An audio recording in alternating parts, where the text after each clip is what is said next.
Hey, welcome back to another weekly reading vlog.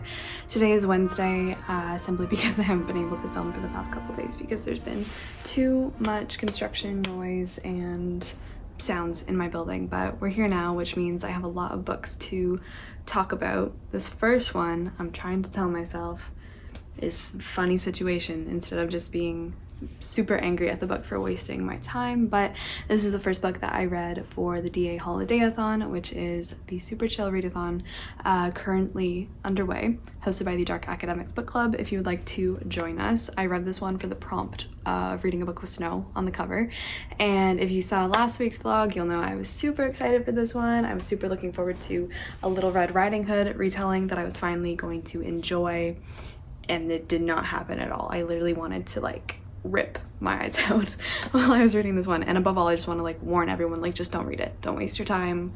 Don't do it to yourself. It was not a good time. Yep, so that book was Red Riding Hood. Last time I said it was by Catherine Hardwicke, which is incorrect. It's actually based on a screenplay. I feel like books based off of video games or screenplays are always, but this is based off of the screenplay of the movie by the same name, Red Riding Hood, directed by Catherine Hardwicke, who is also the director of Twilight. Yes, 10 points to you. So the book is actually written by Sarah Blakely Cartwright, I believe. The movie came out in 2011. I still haven't seen it, and after reading the book, I don't think I ever will, but it stars people like Gary Oldman and I believe Amanda Seyfried. So in this Little Red Riding Hood retelling, we're following our protagonist, Valerie, and they live in kind of this small town fantasy world. So in this town, a whole bunch of woodcutters. Are they woodcutters? Is that a job? Woodcutters. Yeah. So in this town, Valerie and her friends go out to the fields when a whole bunch of woodcutters come from the next town over or something, and Valerie reconnects with her childhood friend who she's known for a number of years, named Peter. This moment is where the novel, I just knew it was Valerie and Peter talk for about 10 seconds. Valerie asks him, hey, do you remember our childhood time together? And he's like, how could I forget? And I was like, that's kind of cute. And then the very next time they talk, he's like, hey, we should run away together. And she's like, yes. So literally after not seeing each other for 10 years and talking twice in the span of 24 hours, they decide to run away together. Thankfully, their plans are stopped because the elusive wolf, who has kind of plagued this town but hasn't really shown itself for 20 years, decides to start attacking people, and the first person it attacks is Valerie's sister. From there, we're kind of set off into this whirlwind chase where people are trying to hunt down this wolf and stop it from attacking the village. Things get really complicated when a wolf bounty hunter arrives and tells the townspeople that the wolf is not a real wolf. It's actually a werewolf and is very likely to be one of the actual townspeople. This could have been such a fantastic, horrifying story, kind of infused with stuff from the Crucible or other mass hysterical things, because everyone starts to turn on each other and everyone is so afraid and so paranoid that their neighbor or their mother or their son or their lover is the werewolf, is the monster. This could have been a fantastic exploration of this topic. I think it was a great idea, but it was completely ruined. The writing was horrific. Every single aspect of a book you could ever think of was just so underwhelming and irritating. Everything was inconsistent, from the prose to the character traits. No relationship felt real. Valerie was an extremely annoying main character to follow. No one's actions made sense. And the ending, you would think the ending of this book at this point would be a mercy, but this is a book that decided to have no ending. And you may ask, how is that possible? It's possible because after the book ends, I guess the last sentence in the novel, you hear the audiobook narrator go, is this the end of the novel? Go to www.redridinghood.com to find out. That should be illegal. That's not right. So you never find out any of the answers that this book asks. Nothing is ever rewarded or wrapped up. There's not even a sensible conclusion. The book just ends. It just ends. So I literally had to listen to a review of the movie to find out who the werewolf was. because the book doesn't tell you at all. I wish I had footage of the moment when I finished this book, because I was literally just so angry, and at first I was so confused. I was like, what? This isn't real. My quest for a good retelling of Little Red Riding Hood continues. Let's talk about something better now, because honestly I don't know what could be worse than that, but that's what I said last time. So I am currently reading These Violent Delights by Chloe Gong. This is one of our group book picks for the DA book club this month, and I think I mentioned last time this is a retelling of Romeo and Juliet. It's set in 1926 Shanghai. We're following Juliet, who is part of the local Scarlet Gang, and we're also following Roma, who belongs to the White Flowers. He and his family left Russia and settled in Shanghai, where now there's this blood feud between the two gangs. I'm on chapter 5, which is about 55 pages through, and I have to say, when I started it, I was a bit worried I wasn't gonna like it because I don't think the writing is very strong. However, I am enjoying it at the moment purely because of the plot and the different elements that are being introduced. There's a lot of little details and nuggets from Romeo and Juliet that Chloe Gong decides to change and throw in, and I'm really, really appreciative of those little details. And more than that, I'm just loving the setting. I'm loving this time period. It's not really a point in history or geography that I have a super lot of experience with or knowledge of, so I'm really, really intrigued, and it's holding my attention. Some things I love about this specifically is that obviously in Romeo and Juliet, Shakespeare's play, Romeo just sees Juliet for 10 seconds and is like, wow, that is the love of my life.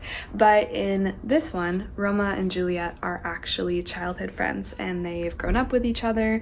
They eventually are torn apart when this blood feud begins between their families, and we know that they have a lot of history together because Juliet has just returned to Shanghai after spending 4 years in New York, and she's back home and a lot has gone on. I think the reason she left, we don't really know what happened between those two, but there was definitely some sort of betrayal on Roma's part that happened, and she basically fled the city. I love the history that's there, because I think having history and connections and a past like that between these two will eventually make this story that much more tragic, because I could definitely imagine the same effect taking place in Shakespeare's play. The other thing that this book adds in is that there is this kind of madness or contagion or disease, and there's also this strange river monster, I believe, that has just come out of the river, and this book begins with members of the gang tearing their own throats out for no apparent reason. So we're not really sure what's going on. There's a lot of elements of this kind of fantastical river monster. There's also this whole underworld of obviously drugs that could be contributing to this, so we're just not really sure what's going on. But I'm really loving the whole 1926 just whole atmosphere that she's going about creating. The writing isn't anything that's making me go wow. In fact, there's actually been a lot of typos so far, but I'm hoping that maybe by the next reprint those will get fixed, because they're kind of jarring. But other than that, I'm honestly really liking it. So those are my thoughts on These Violent Delights. I am still reading Agua Viva. Yes. I am 30 pages through. Like I said, I'm really taking my time. So I think today this is the one I'm probably gonna prioritize, because it's been like a couple days now since I've read any more. So I think right now I'm gonna go make a cup of tea, and I have a lot of Christmas planning and Christmas stuff to do right now. I also want to sit down and plan some videos. I want to go for a walk today, even though it's not a very nice day out, but I also need to pop into the store to grab a couple things that I'm out of. So that's what we're gonna do. So I just sat down and I finished writing one of the letters that I'm gonna be sending out this year, kind of like a Christmas letter, a little bit of a Christmas card. This one is actually to Lucy from Crescent Pages, so hi. But yeah, it's so nice sitting down and putting your thoughts in order, especially when you're sending them off and writing them to someone else that you love, and it's just a really nice kind of therapeutic experience writing letters. So yeah, it definitely took me a very long time, and this is the first one I have completed this year. I have a lot more to go, but they do take me quite a number of days, because writing and reading and doing stuff using my eyes still makes me feel extremely sick. If you don't know, I have post-concussion syndrome, so but it is something I think is so worthwhile, and I just really want to do it. So that's what I'm doing. I'm going to be sending it out probably today since I'm going out anyway. So hey guys, it is a little bit later in the evening now. I'm back from my post office run and walk. It was really cold out, so didn't really go for a long walk, but I also had a nap. I'm actually just about to sit down and wrap a couple Christmas presents, so I thought I would take you along with me, and maybe I'll show you what I got some people if I know they're not going to watch this video, in case anyone wants to know or you just want some ideas.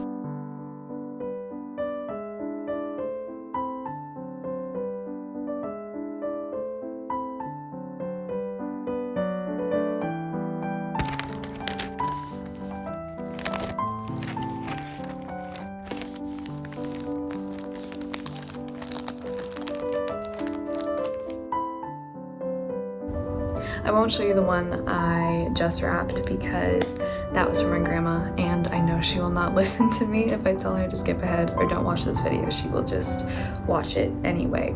I see you, Grandma. So I did go out to a book store a few days ago now, again, just to finish up the last few of my gifts. So this first one is for my dad. So I got him one that I don't think he has. He rereads like the Lord of the Rings series at least once a year, but I decided to pick up Unfinished Tales by Tolkien. This is, what is this?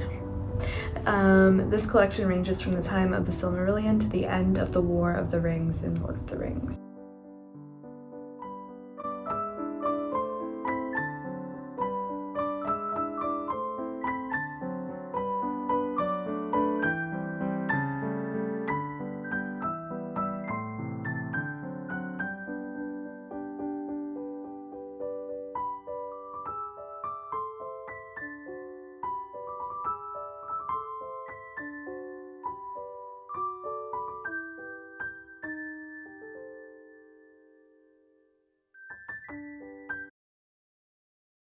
Hi there. It is Thursday now. I have some more reading updates, and there were a couple books that I didn't get to mention yesterday that I started reading. I actually finished one of them this morning. Yeah, so let's talk about them. The first one that I was reading was The Lion, the Witch, and the Wardrobe by C.S. Lewis. I was listening to the audiobook of this as per usual.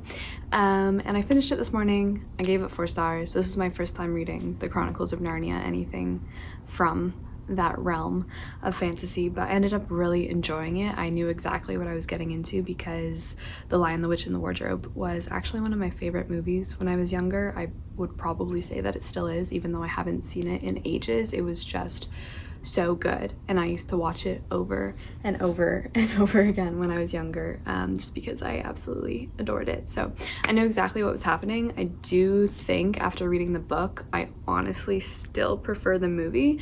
I just think the film was so well done, and they really fleshed out certain parts of the book that weren't super strong. I want to say the book wrapped up everything extremely quickly and conveniently, and all of a sudden the final like battle against the White Witch. If you don't know what the Chronicles of Narnia is about, we follow 4 siblings who stumble through a wardrobe into this magical fantasy world, Narnia, where it is eternal winter, the dream, and it's ruled by the evil White Witch. And there's this prophecy that when 4 human children arrived back in Narnia in the woods, then her spell will start to be broken. So that's basically what it's about. But I do still think the movie had a lot of strong aspects and things going on for it rather than the book. Also, the book reads extremely young because it is a middle grade book, and there is quite a lot of I guess middle grade aspects to it that makes it feel quite young. So yeah, I know a lot of people have read it and loved it, and it is an extremely cozy, wintry book as well if you're looking for more recommendations in that arena. So I really enjoyed it. It just filled me with so much joy, and I wish I could watch the movie again. I'm also wearing my Liquid Luck earrings. I don't know if you can see them. I made these with my friends right before the pandemic started, but I really love them, although I'm always scared like the cork is gonna come out, but I do really like how they turned out. The other book I started reading, I actually have 2 more because like I said yesterday, I'm just in the biggest mood to read absolutely all the books in the world, apparently. So this one I also have, came in on audiobook a couple days ago, and I do have the physical copy. I found it thrifted last month, I think, and that is The Painted Girls by Cathy Marie Buchanan. This is another historical fiction. The year is 1878, and we have three sisters in Paris who are very poor. They're living with their mother. They don't really have a lot of money, and they're trying to find work anywhere they can. So basically what I've understood so far, I'm only 20 pages through, but we have Antoinette, who is a very gifted ballet dancer. We have the middle sister, Marie, who is not quite so gifted, but each day the three girls and the youngest sister, I think her name is Charlotte, really reading a lot of books this month with girls named Lucy and Charlotte. Like, there's been almost every single book I've read this month has either had a Lucy or a Charlotte in it. I don't know what's going on with that, but they go to the opera house, the Paris Opera, the Palais Garnier. I know I'm kind of flipping out about that because we all know it's a setting of Phantom of the Opera, but they go there every morning to try and get a job, to try and get cast in the ballet and the ballet corps. However, so far we've also just seen, kind of passing in the hallway of the opera, Degas, the very famous French painter who is very famous for painting ballet girls and ballet scenes and all of that stuff, and also sculpting them, of course. So I think one of the girls, I'm thinking it's Marie. I'm thinking it's gonna be Marie who gets to be his muse, because I think a lot of this book is based on the true story between Degas and his main muse for his paintings and stuff like that. So that should be interesting. And I know the older sister gets cast in, I think, a play, and she becomes a very famous actress. And as for the youngest sister, I'm not really sure, but I'm hoping I'm gonna like this because so far it has all the elements that could make it a good book. Plus, I'm just so intrigued and so interested to see the life of the Paris Opera House outside of Phantom of the Opera, because I believe in 1878, when this book is set, the opera really hasn't been open for very long, so it's very much kind of the same atmosphere that Phantom of the Opera is built around and is set in, but also there's a lot of kind of myths and legends already being mentioned in here that are mentioned in Phantom of the Opera as well. This really has nothing to do with Phantom of the Opera, I'm just obsessed with it. So that is The Painted Girls. I decided to try Scribd, and the book I picked up on that is actually 100% down to the influence of Ashley's and Becca's vlogs from A Frolic Through Fiction and Becca and the Books, because they've been talking about this series for months, and I've recently just been like binge listening to all of their vlogs. So, but the book, the first one, is called Fortuna Sworn, and it's an adult dark fantasy kind of fairy romance.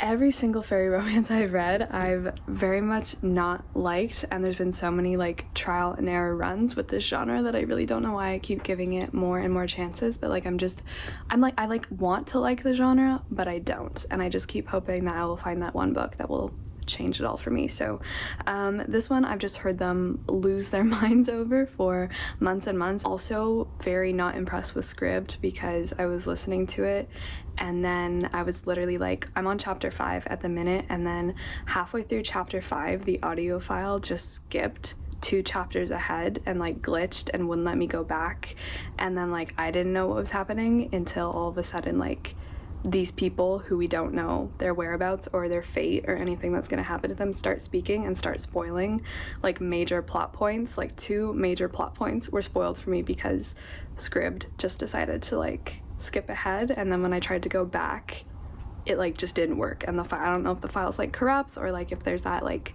one skipping part that just got messed up, but each time I've tried to reopen it, it keeps skipping and spoiling things for me, and I was so sad because I was like, I didn't want to know this until we got to that part. So now I've gone back to chapter 5, and long story short, I'm trying to listen like back over to it again without spoiling more things, which doesn't seem to be working. So to explain Fortuna Sworn though, the plot, we are following Fortuna, and she is a nightmare, and the world in which she lives, it's our everyday world, but every sort of supernatural creature exists, from fae to werewolves to goblins to witches, you name it, they probably have it, and she is a nightmare.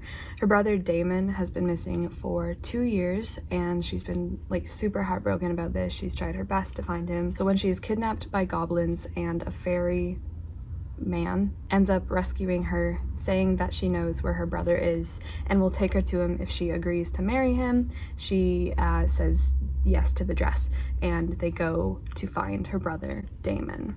Hi guys, so it is evening now, and I just wanted to come on here and I think maybe close off the vlog because I might be super busy tomorrow. I guess we'll see though, so maybe this is farewell, but maybe 'tis not as well. Tonight I really need to sit down and read more of These Violent Delights by Chloe Gong because it is quite a long book, and if I want to get it finished before our live show on December 27th, I need to get the eggs cracking. Why don't I know any catchphrases? What are they called? I'm on page 70 right now. It is moving a little bit slowly, like I said. Like, there's a lot of strange investigative work going on because Roma and his kind of, I guess, mini gang of Mars and Benedict are going around to try and figure out why everyone is ripping their throats out. It's quite gruesome, and there's been a couple more people who have perished in this way from the Scarlet Gang, which is Juliet's gang. So far there's a lot of tension between Juliet and her family because she has just recently returned from America and she's having to kind of find her way back in and where she fits in with her family and the gang and what her responsibilities are. And of course she actually just had to see Roma for the first time again after years, and obviously their relationship and their connection with each other didn't end on a very nice note, so that's not really going well for her either. So there's just a lot of like kind of stress and tension in this book going on. I'm still not super impressed with the writing, but I am really interested to see where the story goes because, like I said, I am liking kind of everything going on in the book so far. So that is These Violent Delights.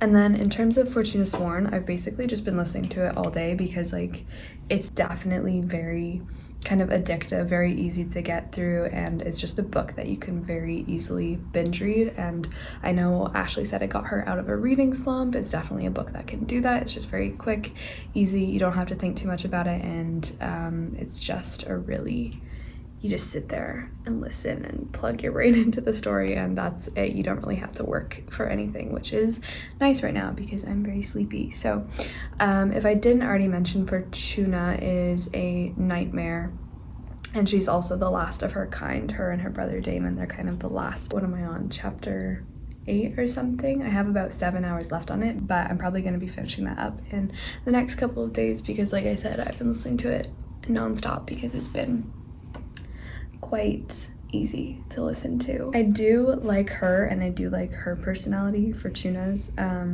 She's just very earnest and loyal and strangely competitive, and like will not break a promise or like veer off from her instincts or her beliefs that she's just had basically her whole life. So she's a really fun main character to have, and she's just going through a lot of really bad things right now when kind of after the deal is struck for her to get back to her brother and to see her brother again after the Fae Colith.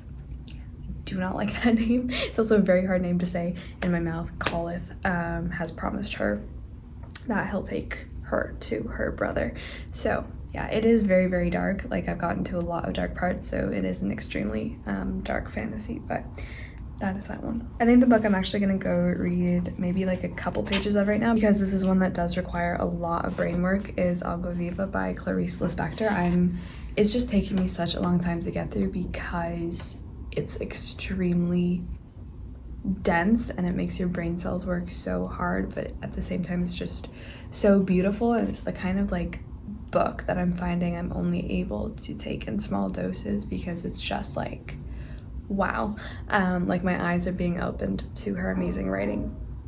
Hello. It's definitely taking me a little bit to get used to and get into, so that is Agua Viva. I don't even remember if I showed you guys the Christmas tree, but here it is. I'm sure I probably included like one shot of it at least this week, but I also finished wrapping my family's gifts today and some of my friends' gifts that I'm gonna be seeing. I sent out a few other presents today, like online orders to some of my friends on booktube. I'm not gonna say what they are because obviously hello, but yeah, I'm just really excited. It is so fun giving people presents, and like I want to tell you guys all the bookish gifts I got for people, but then also I know they're probably watching, so maybe after Christmas I'll say. I don't know, but this week and last week have been extremely stressful weeks in terms of like weird documentation and forms and all the stuff I've had to fill out for school, uni, and just like the government. Hi Canada. What's up, Justin Trudeau? It's just been extremely stressful because I am trying to get back to school in January when classes start up for the winter semester, which I don't think I've talked about yet. Probably haven't talked about it because I'm not gonna hide the fact that I'm extremely terrified with trying to get back to school, with the way that my health currently is, with having gone through a concussion that isn't gone, and obviously having it develop into post-concussion syndrome, which I don't talk about none too often, but I've gotten a lot of messages recently and a lot of comments saying that is extremely helpful to talk about. I'm hoping it's gonna be okay and just everything will work out. I'm currently enrolled in 2 classes for the winter term. They are sadly both online, of course, but I'm honestly so excited. I've just tried to ignore the pain in my heart that is like missing school and missing academia, because it's been quite a long time now that I've been out of classes and of course struggling with my brain, but I'm just so excited to get back into it. I'm like equal parts scared and equal parts extremely happy and like homesick for school. So yeah, I'll probably talk more about that as the time draws closer and I eventually get through all of this paperwork, because it's literally just this huge, complicated, ridiculous mess that I'm in with stuff, but we're getting it sorted slowly and surely. That was a little update on that I thought I would share, but I think I'm gonna go sit down, read some Agua Viva, maybe tidy up the apartment because there's like a mess of gifts and stuff everywhere.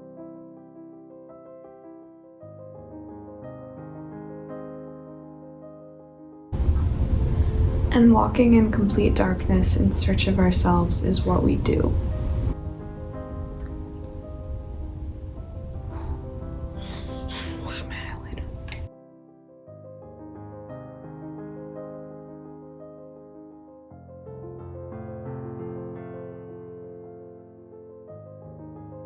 Maybe listen to a lot more of Fortuna Sworn or The Painted Girls, although I'm honestly not really in the mood for The Painted Girls right now, so probably KJ Sutton's book.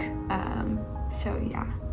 If this is the end of the vlog, thank you so much for watching. I hope you're doing well, and I hope you're having a good December so far. If you're reading, let me know what you're reading in general, but if you're reading the dark academics books, let me know how you're liking them, especially these Violent Delights, because I'm quite intrigued what everyone's gonna think about this one. So yeah, I will see you guys very soon in the next video.